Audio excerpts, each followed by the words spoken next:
Ya baik sahabat keluarga muslim, para pemirsa Salam TV yang dirahmati Allah di mana saja Anda berada. Terima kasih Anda masih tetap setia bersama kami di program Assalamualaikum Indonesia. Kembali kita di segmen ini masih di segmen teman ngobrol ya. Untuk Anda sahabat keluarga muslim yang mungkin baru saja bergabung di pagi hari ini, kami sampaikan bahwa kita mengundang tamu yang istimewa tentunya di pagi hari ini, yaitu Bapak Dr. Andes Haji Safwan Hayat M.Hum. Beliau adalah Kepala Badan Narkotika Nasional untuk Kota Binjai. Dan kami juga mengundang Anda sahabat keluarga muslim yang ingin bertanya-tanya nanti seputar pribadi beliau, dan juga nanti mungkin kita juga akan berbicara mengenai karir beliau nanti di segmen berikutnya sahabat keluarga muslim. Silakan Anda bisa bergabung bersama kami melalui line telepon di 06179442280, atau Anda juga bisa mengirimkan pesan Anda melalui SMS center kita di 0852-9728-1665. Ya baik Riko dan juga sahabat keluarga muslim, kita masih bersama Pak Safwan. Pak, tadi kita sudah berbicara mengenai pengalaman hobi di masa kecil, mungkin dari SD begitu Pak, dari semenjak lahir sampai SD. Di segmen ini kita coba akan mengupas kembali Pak. Naik tingkat lagi. Iya, tingkat lagi. Kita naik tingkat lagi di masa remaja. Mungkin kalau masa remaja yang kita maksud di sini mungkin dari SMP sampai SMA begitu ya Pak ya, sampai mungkin nanti kuliah. Kalau di masa remaja seperti ini Pak, kembali tadi pendidikan sudah ya, di SMP yang tadi sudah sempat sudah tutup sekarang ya. Baik.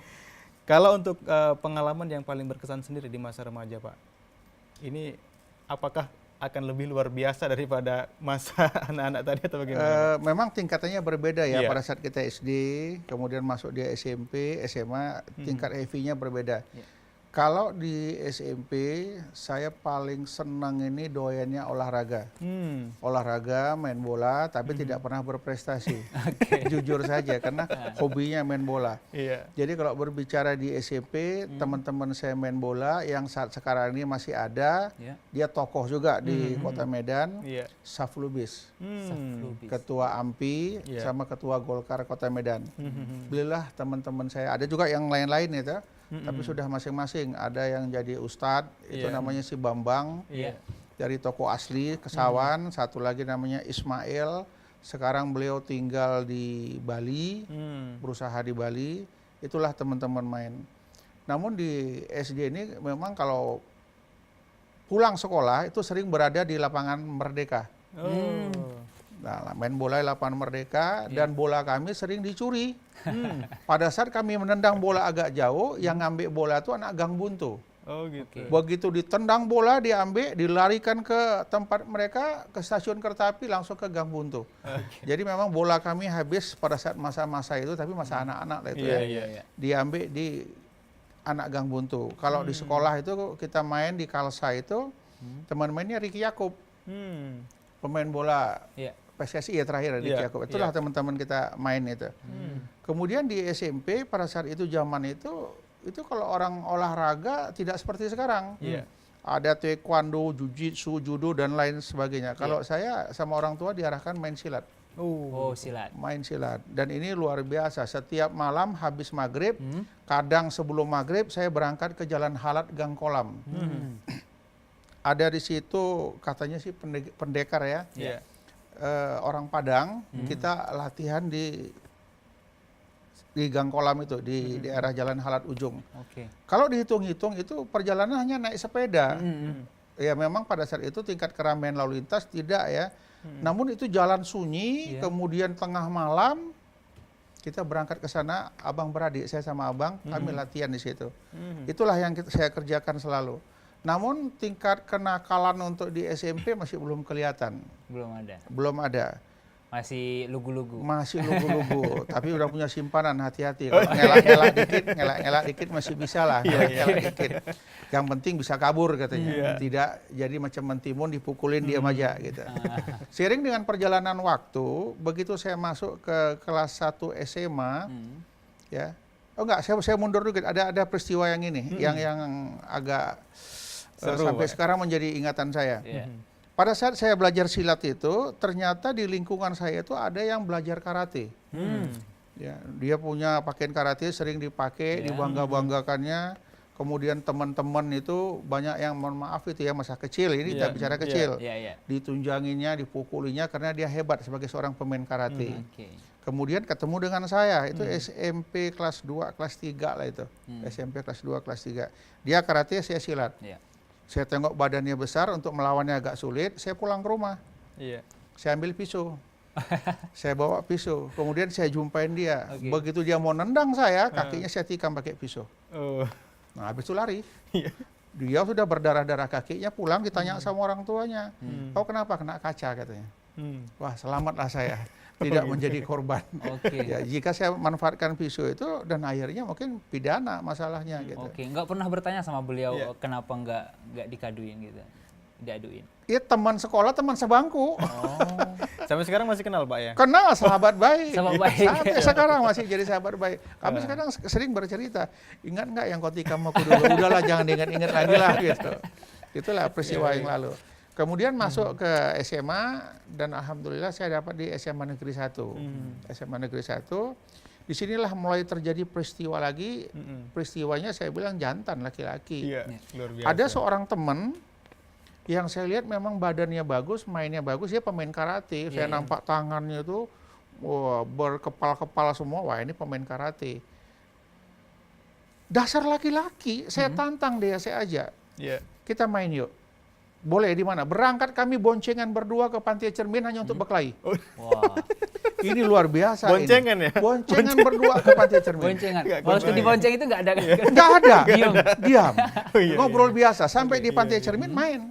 Kenapa mesti harus sejauh itu Pak? Sampai ke nggak tahu pada saat itu kenapa pilih Pantai Cermin. Dan kami berangkat di sana, saya jujur aja saya dipukulinya.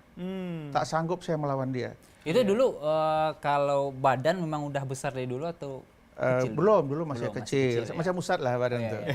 Kecil ya? Masih kecil ya. Nah, jadi di Pantai Cermin saya betul-betul mengakuin dia lebih hebat dari saya mundur. Mohon maaf, aku ngaku kalah dan kau jauh lebih hebat dari aku. Di mana kau latihan? Dia bilang saya latihan di jalan listrik. Jalan listrik itu adalah dari rumah saya, kalau ditarik garis lurus hanya 30 meter. Karena nyebrang sungai. Dan akhirnya saya ikut latihan di karate di Kala Hitam, Kyokushinkai, di jalan listrik. Sama pelatihnya itu Wintakarna, nama pelatihnya Wintakarna. Dan alhamdulillah saya tekun. Latihan siang dan latihan malam itu door. Kemudian hari-hari biasa, di mana ada tempat latihan karate, saya ikut.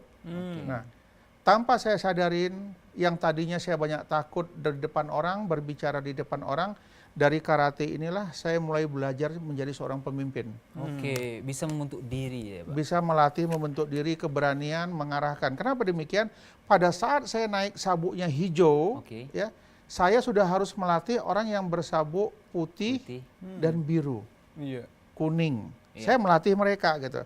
Dengan melatih mereka secara tidak langsung saya menjadi seorang pemimpin, membuat contoh dan lain sebagainya. Dari sini saya mulai berani berbicara di depan orang. Dan betul-betul kelaki-lakian saya sejati mulai muncul di situ, tidak pernah takut dengan siapapun sepanjang itu benar. Nah, itu saya lakukan, kita latihan. Berarti dari karate itulah membentuk diri? Dari karate membentuk diri, dari karate itulah yang membiayai kuliah saya sampai sarjana. Berarti karena ada saya prestasi? buka perguruan. Di karate ada prestasi Pak mungkin? Ada. Saya membuka perguruan. Terakhir saya dapat dan 4 di karate. Nah, ada peristiwa yang betul-betul teringat pada saat itu, pertandingan Naga Karimata Cup. Naga Karimata Cup itu kita bermain di gelanggang remaja, itu memperebutkan piala kavaleri. Dan lawan-lawan saya itu dari tentara semua. Karena sudah dididik memang harus berani tampil di mana aja. Kita main, kita fight ya. Ya nggak tahu pada saat itu memang betul-betul cukup lincah. Begitu dibilang Ajime, kaki saya terbang ke kepala. Dan langsung dia jatuh, KO. Yang membuat masalah, pulangnya saya dikepung sama tentara. Mau ada ajang pembalasan. Nah, itulah. Itu pengalaman tadi ya, ada berarti silat, mungkin yang lain olahraganya bola dan lainnya, ini silat dan karate. Ini Pak, masa remaja.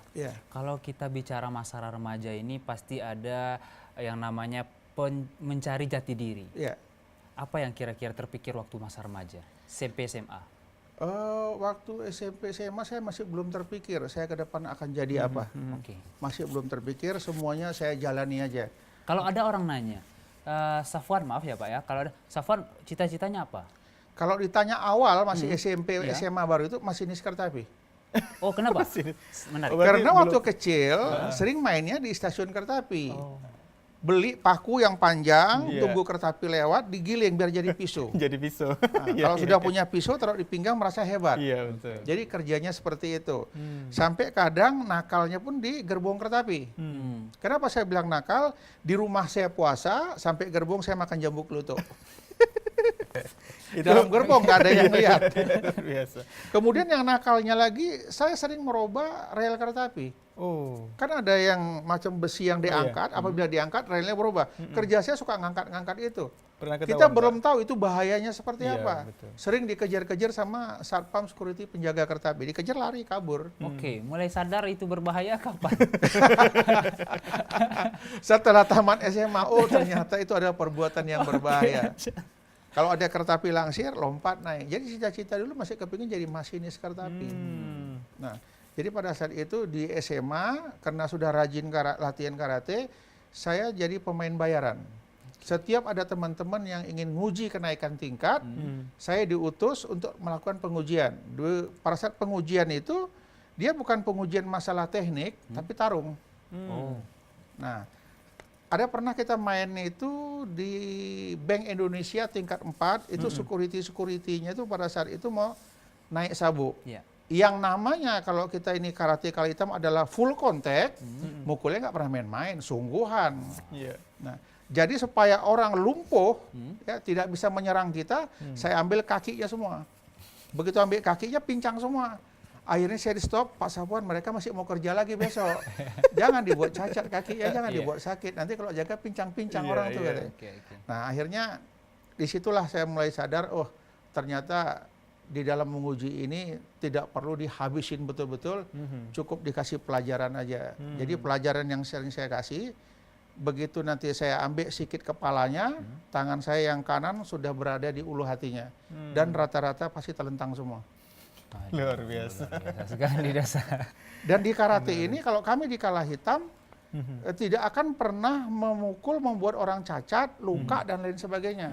Ya kalau soal jatuh itu teknik, dalam arti kata teknik, pada saat kita naik, kita pegang kepalanya, kita main kepala, dia pernapasannya sudah naik ke kepala, maka pukulan pelan saja pun ke ulu hati dia KO.